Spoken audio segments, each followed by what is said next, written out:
ചില റെസിപ്പീസൊക്കെ കാണുമ്പോൾ നമുക്കൊന്ന് ട്രൈ ചെയ്ത് നോക്കണമെന്ന് തോന്നത്തില്ലേ? അങ്ങനെ ട്രെൻഡിങ് ആയിട്ട് ഓടിക്കൊണ്ടിരിക്കുന്ന ഒരു ബീഫിൻ്റെ റെസിപ്പി.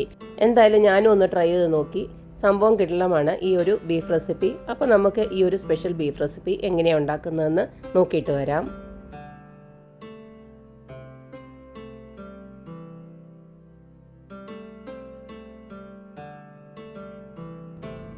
നമ്മുടെ സ്പെഷ്യൽ ബീഫ് വരട്ടിയത് ഉണ്ടാക്കാനായിട്ട് ഇതുപോൾക്ക് 1 കിലോ ബീഫ് ഞാൻ കഴുകി റെഡിയാക്കി ചെറിയ കഷ്ണങ്ങളാക്കി എടുത്ത് വെച്ചിട്ടുണ്ട്. ഇനി ഇതിലേക്ക് നമുക്ക് കുറച്ച് സാധനങ്ങളൊന്ന് ആഡ് ചെയ്യണം. ആദ്യമായിട്ട് ബീഫിന് ആവശ്യമായിട്ടുള്ള ഉപ്പ് ഞാനിപ്പോൾ ഒരു 1/2 ടീസ്പൂണോളം ഇട്ട് കൊടുക്കുകയാണ്. അടുത്തതിലേക്ക് ഞാനൊരു 1/2 ടീസ്പൂണോളം ഇഞ്ചി വെളുത്തുള്ളി പേസ്റ്റ് ഒന്ന് ഇട്ട് കൊടുക്കുകയാണ്. ഇനി ഇതിലേക്ക് ഞാൻ ഒരു 2 ടീസ്പൂണ് കാശ്മീരി ചില്ലി പൗഡർ ഒന്ന് ആഡ് ചെയ്ത് കൊടുക്കുകയാണ്. ഇനി അടുത്തതിലേക്ക് ഞാൻ 1 ടീസ്പൂണ് വെളിച്ചെണ്ണ ഒന്ന് ഒഴിച്ചു കൊടുക്കുന്നുണ്ട്. ഇതെല്ലാം കൂടെ നമുക്ക് നന്നായിട്ടൊന്ന് മിക്സ് ചെയ്തതിന് ശേഷം ഒരു അരമണിക്കൂർ ഇത് മാരിനേറ്റ് ചെയ്യാനായിട്ട് ഞാൻ മാറ്റി വെക്കുന്നുണ്ട്. ഇനി ഒരു അരമണിക്കൂർ അവിടെ ഇരിക്കട്ടെ. ഈ സമയം കൊണ്ട് നിങ്ങൾ കുറച്ചൊരു കൊച്ചുള്ളി, ഒരു 1/4 കിലോളം കൊച്ചുള്ളി ഒന്ന് പൊളിച്ച് റെഡിയാക്കി വെക്കണം. ബീഫൊക്കെ മാരിനേറ്റ് ചെയ്യാൻ വെച്ചിട്ട് ഇപ്പോൾ ഏകദേശം 1 മണിക്കൂറോളം ആയിട്ടുണ്ട്. മിനിമം അരമണിക്കൂറെങ്കിലും വെക്കണം. ഇനിയും ഇതിലേക്ക് നമുക്ക് കുറച്ചേറെ കൊച്ചുള്ളി വേണം. കണ്ടില്ലേ, കുറച്ചേറെ കൊച്ചുള്ളി ഞാൻ എടുത്ത് വെച്ചിട്ടുണ്ട്. പിന്നെ അതുപോലെ തന്നെ കുറച്ച് കറിവേപ്പില. ഇത് ഓപ്ഷനിലാണ് തേങ്ങാക്കൊത്ത്. ഞാനിപ്പോൾ കുറച്ച് തേങ്ങാക്കൊത്തോട് ഇതിനകത്ത് ചേർക്കുന്നുണ്ട്. ബീഫ് വരട്ടിയത് ഉണ്ടാക്കാനായിട്ട് ഇതുപോലൊക്കെ ഒരു കുക്കറിലോട്ട് ഞാൻ കുറച്ച് വെളിച്ചെണ്ണയാണ് ഒഴിച്ചു കൊടുക്കുന്നത്. ഇതിലേക്ക് ആദ്യം തന്നെ ഞാൻ തേങ്ങ ഇട്ട് കൊടുക്കുകയാണ്.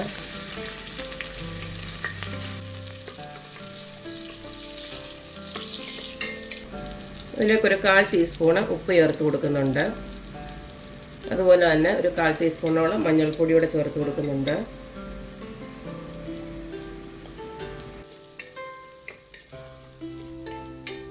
തേങ്ങയൊന്ന് മൂത്ത് വരുന്നുണ്ട്. നമുക്ക് നേരത്തെ റെഡിയാക്കി വെച്ചിരിക്കുന്ന ഉള്ളി ഉണ്ടല്ലോ, ആ ഉള്ളി അങ്ങനെ തന്നെ ഇട്ട് കൊടുക്കുകയാണ്. ഉള്ളി ഞാൻ അരിഞ്ഞിട്ടൊന്നുമില്ല, അതങ്ങനെ തന്നെ ഇട്ട് കൊടുക്കുകയാണ്. അതുപോലെ തന്നെ കറിവേപ്പില.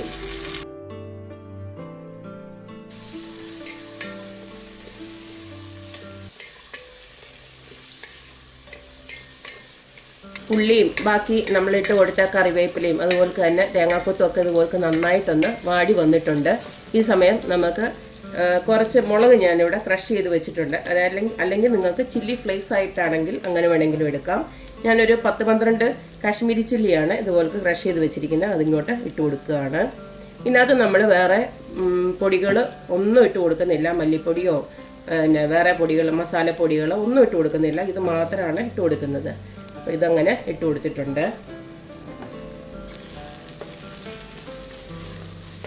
മുളകിൻ്റെ അളവ് നിങ്ങളുടെ എരിവ് അനുസരിച്ചിട്ട് ഇട്ട് കൊടുക്കണം.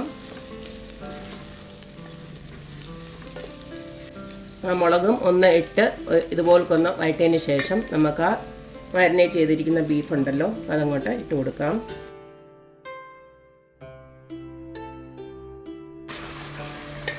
ഇതിപ്പോൾ നമ്മളതെല്ലാം നന്നായിട്ട് ഒന്ന് ഇളക്കി എടുത്തിട്ടുണ്ട്. ഇനി ഇതിലേക്ക് ഞാൻ കുറച്ചൊരു വെള്ളം ഒഴിച്ചു കൊടുക്കുകയാണ്. ബീഫിൽ നിന്ന് എന്തായാലും വെള്ളം ഇറങ്ങും. എന്തായാലും ഞാൻ ആ മുളക് പൊടിച്ച ഒരു ജാറുണ്ടല്ലോ അത് വെച്ചിട്ട് അതിനകത്തുനിന്ന് കുറച്ച് വെള്ളം ഒന്ന് ഒഴിച്ചു കൊടുത്തിട്ടുണ്ട്. ആ ജാറ് കഴുകി അപ്പം അതോടെ ഇട്ട് കൊടുത്തതിന് ശേഷം ഇനി ഇത് നമുക്ക് ബീഫിൻ്റെ വേവ് അനുസരിച്ചിട്ട് ഒരു മിനിമം 4 വിസിലെങ്കിലും ഒന്ന് വേവിക്കണം. ഇത് നമുക്കൊന്ന് വേവിച്ചെടുക്കാം.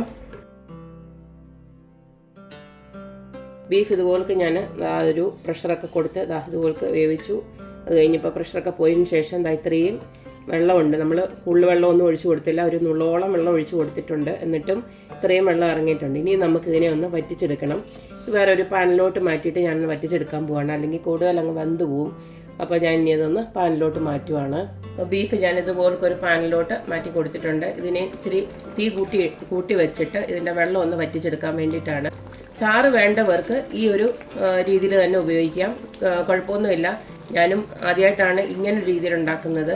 കാരണം ഞാൻ വേറെ മസാലപ്പൊടികളൊന്നും ഇട്ട് കൊടുക്കാതെ തന്നെ ഇങ്ങനെ ഉണ്ടാക്കുന്നതും കൊണ്ട് എന്തെങ്കിലും ഒരു രുചി വ്യത്യാസം ഉണ്ടെന്ന് ഞാൻ വിചാരിച്ചു. പക്ഷേ ചാറിനൊന്നും കുഴപ്പമൊന്നുമില്ല, ടേസ്റ്റൊക്കെ ഉണ്ട്. അപ്പോൾ അധികം മസാലയൊന്നും ഇല്ലാതെ ഇങ്ങനെ വേണമെങ്കിലും നമുക്ക് ചാറോട് കൂടി വേണമെങ്കിൽ ബീഫ് കറിയായിട്ട് വേണമെങ്കിൽ ഇതുപോലൊക്കെ ആക്കിയെടുക്കാം. പക്ഷേ ഇത് ഞാനൊന്നുകൂടെ ഒന്ന് വറ്റിച്ചെടുക്കുകയാണ്. തീപ്പി ഒന്ന് കൂട്ടിയിട്ട് കൊടുത്ത് ഇതൊന്ന് വറ്റിച്ചെടുത്തിട്ട് ഇനി ഒന്ന് കാണിച്ചു തരാം. ബീഫ് ഞാൻ വെള്ളമെല്ലാം വറ്റിച്ചതായി ഒരു പരുവത്തിൽ ആക്കിയെടുത്തിട്ടുണ്ട്, വരട്ടിയ ഒരു രീതിയിൽ ആക്കിയെടുത്തിട്ടുണ്ട്, കണ്ടില്ലേ. അപ്പോൾ ഞാൻ നേരത്തെ പറഞ്ഞ പോലെ തന്നെ നിങ്ങൾക്ക് കുറച്ച് ചാറ് വേണമെന്നുണ്ടെങ്കിൽ നേരത്തെ നമ്മൾ ആ കുക്കറിൽ നിന്ന് ഇറക്കുമ്പോൾ തന്നെ ആ ഉള്ള ഒരു ചാറിൽ നിങ്ങൾക്ക് കഴിക്കാവുന്നതാണ്.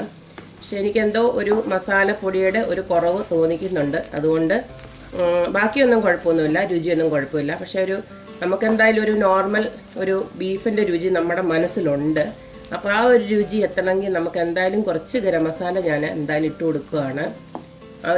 ആ ഒരു മസാലപ്പൊടിയുടെ കുറവ് മാത്രമായിട്ട് എനിക്ക് ഫീൽ ചെയ്യുന്നുണ്ട്. അപ്പോൾ ഞാൻ കുറച്ച് മസാലപ്പൊടി, അത് നിങ്ങളുടെ ഇഷ്ടമാണ്.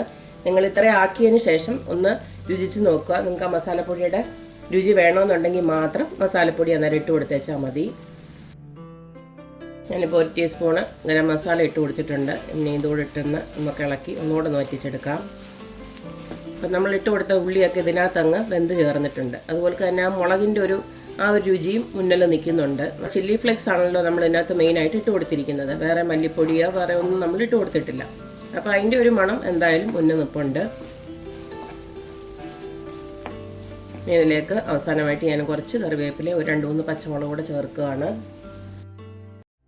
അപ്പോൾ ഇപ്പോഴത്തെ ഈസി ആയിട്ടുള്ള ഒരു ബീഫ് വരട്ടിയ റെസിപ്പിയാണ് നമ്മളിന്ന് ട്രൈ ചെയ്തത്.